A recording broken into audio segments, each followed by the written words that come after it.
finally আৰম্ভ হৈ গেল নলবাৰীৰ ৰাস আৰু এখানে হৈছে আমাৰ ৰাকেশ জুনিয়ৰ কিটচেন আৰু বেনাৰত দেখা আছে সোৱাদৰ এক নতুন যাত্ৰা আৰু মোৰ ফটো আছে চাব পাৰে আৰু এফালে আছে আমাৰ ৰান্ধনী গোটেইখিনি একদম সম্পূৰ্ণ টুৰ এটা দি দিওঁ আমাৰ ধন আছে আছে আৰু এফালে মনত খাই এটা দি দিয়া বাকী চাওমিন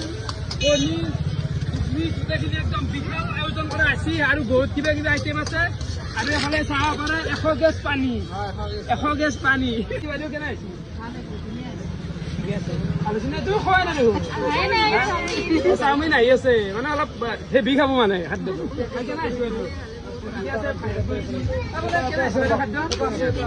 ধুনীয়া আছে বুলি কৈছি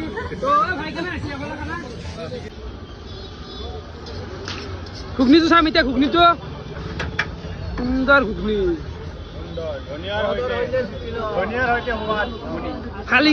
গেছি তো চাব পাৰে মাখা জুনিয়ৰ কণী বাকী একো এটাই কথা কওঁ চবে আহিব লাগব ৰাকেশ জুনিয়ৰ হোটেল আৰু আহক আপোনালোকে নলবাৰী ৰাস এনজয় কৰোঁ আৰু লোকেশ্যনটো আপোনালোক কৈ দিওঁ এই যিখন আমাৰ হৰি মন্দিৰৰ ব্ৰিজ আছে সেই ব্ৰিজখন পাৰ কৰি আহি 4 নম্বৰ ৰুমটো আছে ৰাকেশ জুনিয়ৰ কিটচেন তো আহক আহিছিলে বাই